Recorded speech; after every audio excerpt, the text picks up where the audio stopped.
اعوذ باللہ من الشیطان الرجیم بسم اللہ الرحمن الرحیم وهم يصطرخون فيها ربنا اخرجنا نعمل صالحا غير الذي كنا نعمل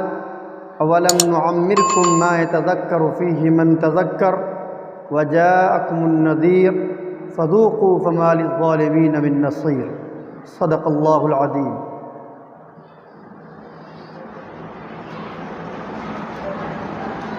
سورہ فاطر کی ایک آیت آپ کے سامنے پڑھی گئی۔ اس آیت میں جہنمیوں کا تذکرہ ہے کہ جب جنتی جنت میں چلے جائیں گے اور جہنمی جہنم میں چلے جائیں گے تو جو لوگ جہنم میں جائیں گے وہ وہاں چیخ و پکار کریں گے، شور اور ہنگامہ کریں گے اور اپنے رب سے کہیں گے ربنا اخرجنا،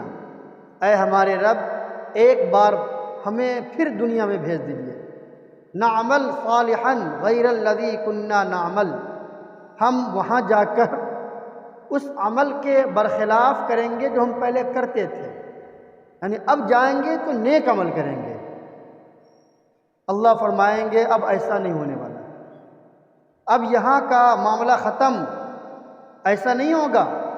اولم نعمرکم ما یتذکر فیہ من تذکر، کیا ہم نے تمہیں اتنی عمر نہیں دی تھی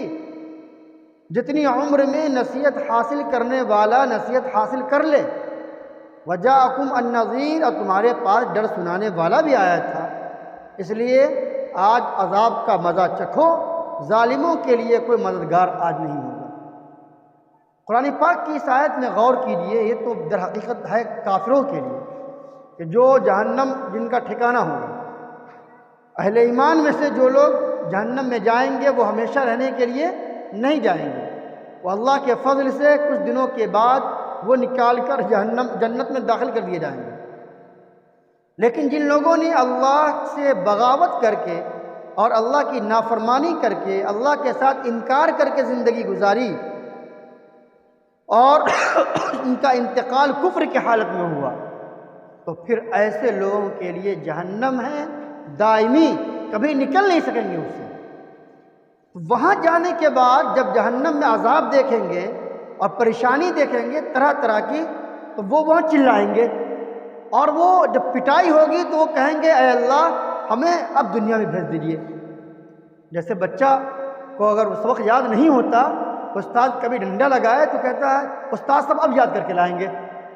اب آج معاف کر دیجیے۔ تو یہ دنیا میں تو ایسا ہو سکتا ہے، لیکن آخرت میں آنکھ بند ہونے کے بعد اب اس کی گنجائش نہیں ہے۔ وہاں کی سزا ہمیشہ رہنے والی اور وہاں کی جزا یعنی انعام بھی ہمیشہ رہنے والی ہے۔ جو جنت میں چلا گیا کبھی موت نہیں آئے گی اور وہاں وہ مزے میں رہے گا، اور جو جہنم میں چلا گیا اسے بھی کبھی موت نہیں آئے گی، وہ عذاب چکھتا رہے گا، وہ تمنا کرے گا کہ میں مر جاؤں لیکن موت نہیں آئے گی وہاں۔ تو اللہ فرمائیں گے کہ دیکھو ہم نے دنیا میں تم کو اتنی عمر تو دے دی تھی کہ جتنی عمر میں انسان اگر سمجھنا چاہے تو سمجھ سکتا ہے۔ انسان جب 17-18 سال کی عمر کو پہنچتا ہے، بالغ ہوتا ہے، تو شریعت کے لحاظ سے مکلف ہو جاتا ہے، یعنی اب اس پر نماز کی پابندی، شریعت کا حکم اس پر لاگو ہوتا ہے۔ اس کے بعد سے اگر ان کی کوئی زندگی گزرتی ہے ایسی اللہ کی نافرمانی میں تو پھر ان کی پکڑ ہوگی۔ لیکن بالغ ہونے سے پہلے چھوٹا بچہ ہے، اگر بالغ ابھی نہیں ہوا ہے تو پھر اگر اس سے کوئی گناہ ہو جائے تو اس کا گناہ لکھا نہیں جاتا، چونکہ وہ ابھی شریعت کا حکم اس پر نافذ ہو ہی نہیں سکتا۔ اب اس سے پہلے ہی اس کا انتقال ہو جائے تب تو جنتی ہے، وہ جہنم میں نہیں جائے گا۔ لیکن جو لوگ 17-18 سال کی عمر کو پہنچ جائے اور وہاں سے لے کر 70 سال 80 سال 60 سال کی عمر جو عام اس امت کی عمر رکھی گئی ہے، اللہ کے نبی صلی اللہ علیہ وسلم نے ارشاد فرمایا کہ میری امت کی جو عمر ہے وہ 60 سے 70 کے درمیان کی ہے، یعنی عام طور پر اتنی ہی عمر میں لوگوں کا انتقال ہوگا۔ کوئی جی جائے زیادہ وہ اللہ کی طرف سے دوسری بات ہے، کوئی پہلے بھی انتقال کر جاتا ہے، لیکن اللہ کے نبی صلی اللہ علیہ وسلم کا خود ارشاد ہے کہ میری امت کی جو عمر ہے وہ زیادہ لمبی نہیں رکھی گئی ہے پچھلی امتوں کی طرح، وہ 60 سے 70 کے درمیان ہی دنیا سے چلے جائیں گے۔ اس لیے اللہ کے نبی صلی اللہ علیہ وسلم بھی 63 سال کی عمر میں دنیا سے وصال فرمایا۔ تو یہ جو عمر ہوتی ہے، مفسرین نے لکھا ہے کہ اگر کوئی 60 سال کی عمر کو پہنچ گیا تب تو پوری حجت اس پر ہو گئی۔ اتنی عمر میں تو انسان کو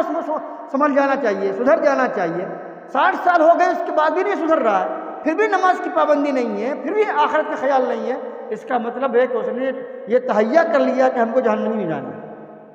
اس لیے بہت زیادہ سوچ کر زندگی گزارنے کی ضرورت ہے۔ حدیث شریف میں آیا ہے، بخاری شریف کی روایت ہے، کہ جس کی عمر 60 سال تک پہنچ جائے اس کے لیے اللہ نے اب کوئی عذر باقی نہیں رکھا۔ پہلے تو عذر بھی ہے کہ ابھی ہے نا، ابھی لمبی عمر ہے، ابھی کچھ اور دیں گے تو تھوڑا سا اور کچھ دنیا سے فائدہ اٹھا لے، لیکن جب 60 سال پہنچ گئے تو اب تو تمہیں مرنا ہے، قریبی زندگی آ رہی ہے۔ لوگ تم دیکھ رہے ہو اس عمر میں جا رہے ہیں، آج کل کے حالات میں تو جوان جا رہے ہیں، کوئی زندگی کا کوئی ٹھکانہ نہیں ہے۔ تو ایسے موقع پر اللہ کے راستے پر چل کر جنت والے اعمال کر کے ہم لوگوں کو جنت والے کام کر کے جنت میں اپنا ٹھکانہ بنانے کی کوشش کرنی چاہیے۔ لیکن افسوس ہے کہ آج ہمارے بوڑھے بھی غافل رہتے ہیں۔ اور قرآن کہا وَجَاءَكُمُ النَّذِيرُ، تمہارے پاس جو ڈر سنانے والا آیا تھا، ہمارے رسول آئے تھے،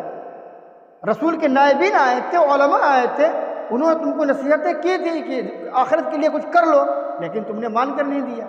تم ان کا مذاق اڑاتے تھے کہ مولوی کی باتیں ہیں۔ بھائی قرآن کی بات کر رہا تھا، حدیث کی بات کر رہا تھا اور تم اس کا مذاق اڑا رہے تھے۔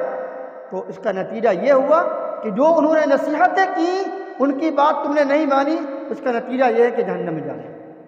بعض لوگوں نے کہا ہے کہ نذیر سے مراد یہ ہے بالوں کا سفید ہو جانا۔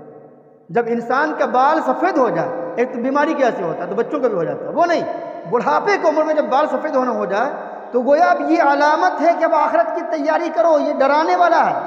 یہ چوکنا کرنے والا کہ اب تو ہوشیار ہو جاؤ، اب کتنی غفلت کی زندگی گزارو گے، یہ ڈرانے والا ہے بالوں کا سفید ہونا۔ اس کے بعد انسان کو بہت زیادہ آخرت کی طرف رغبت کرنا چاہیے۔ اگر اس سے پہلے کی زندگی گزری اللہ سے توبہ کرنی چاہیے، اس کے بعد نیک چلن زندگی گزارنی چاہیے، اچھی زندگی گزارنی چاہیے، اللہ کو راضی کر کے زندگی گزارنی چاہیے۔ ہم میں سے ہر ایک کو اس بات کی کوشش کریں، خاص طور پر اس ماہ مبارک کے اندر توبہ کریں، آج ہی سے توبہ کریں،